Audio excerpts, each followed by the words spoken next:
There are two terms that are used. One is Wahhabi, and it is used because the name of the founder was Abdul Wahhab.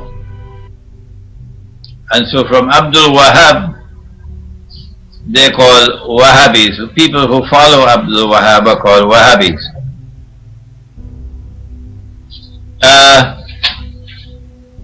But they didn't like that term, and so they have coined another term. They call it Salafi. And this referred to the early community. Like you had the early Christians, so too you had the early Muslim community. And they say that our Salafi community is one which struggles to restore the way of life of the early Muslims, the Salafis. But your question is directed towards the political implications of the emergence of the Wahhabis in Saudi Arabia.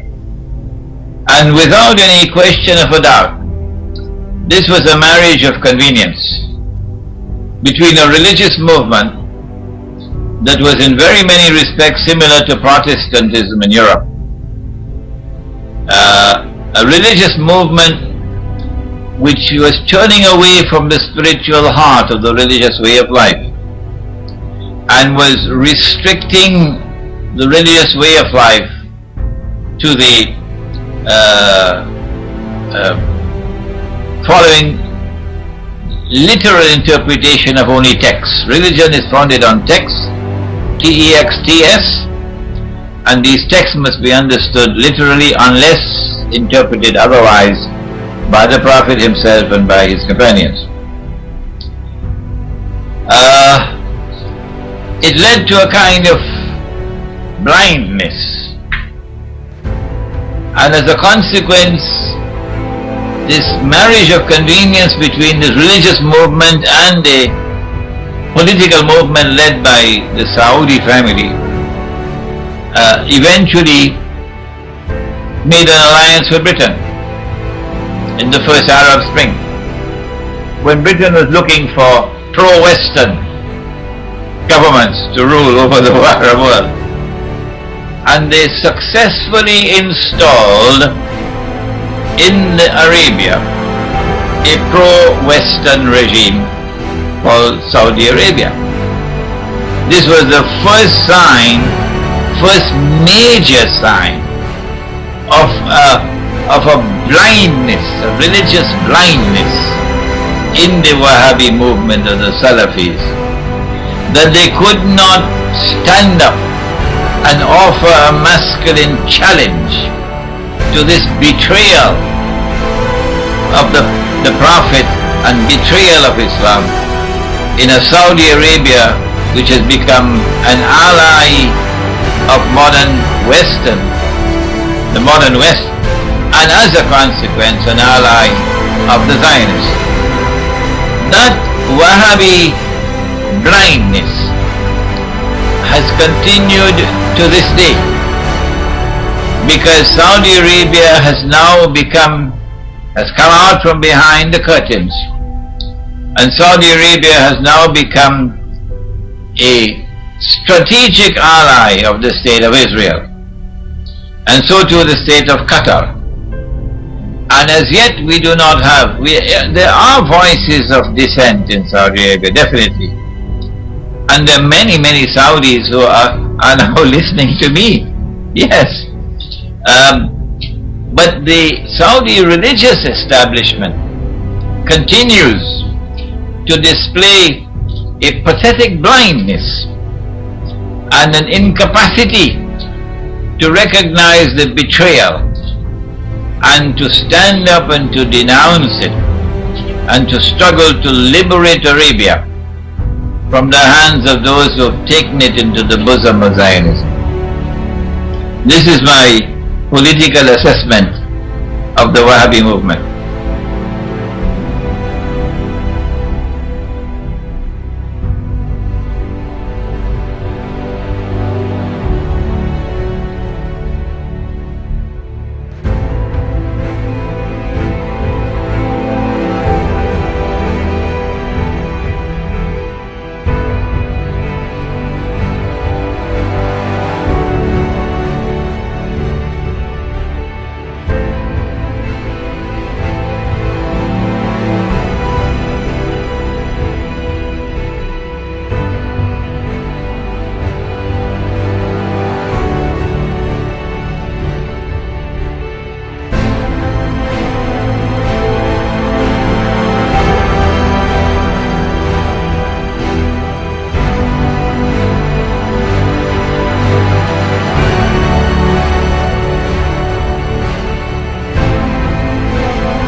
the Free Syria Army has been funded, equipped, and armed by the Western Military Alliance right from the beginning.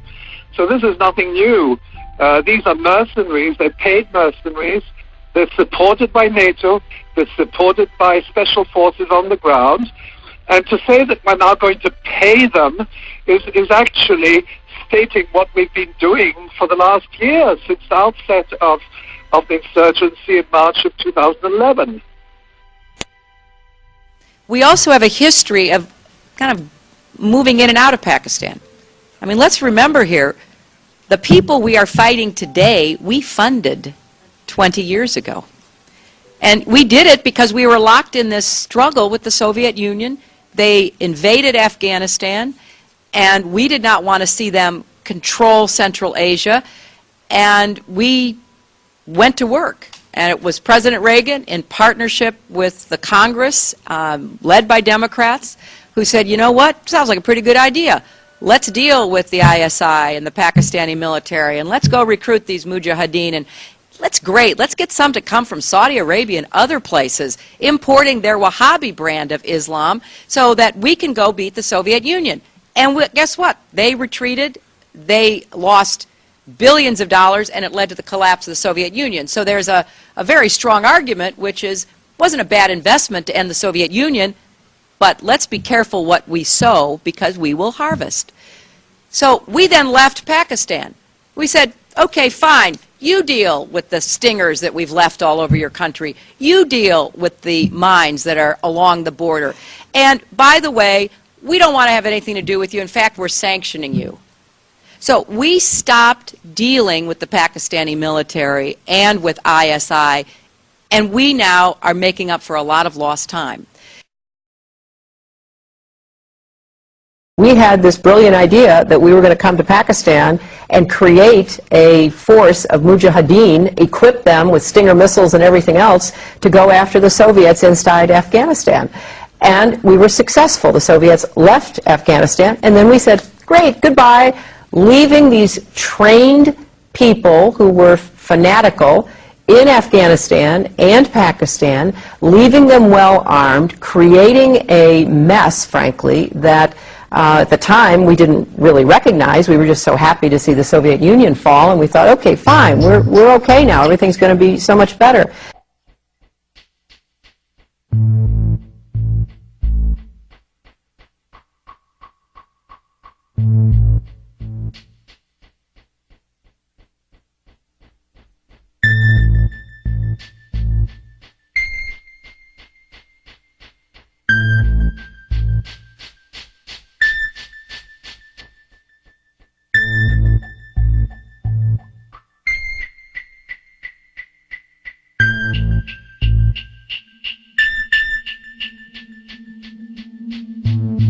الشعب السوري طب اعطيت اقاله للشعب السوري ما في شيء على الارض، يعني انت عم تحكي اعلاميا انه اعطيت. موضوع السلاح كمان يعني. موضوع السلاح لو احكي لك عليه هذا حدث ولا حرج، يعني انا التقيت مع التقينا مع ممثلين عن وزاره الدفاع الامريكيه.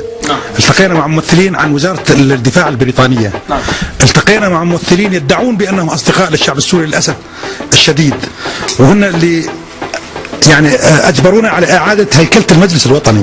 طبعا انا طلب مني ان اكون عضو مجلس وطني، رفضت، اعتبرته جسم ميت. انا اقول اني انا بتنظيم اكبر هو اتحاد ثوار سوريا، نحن ثوار بسوريا.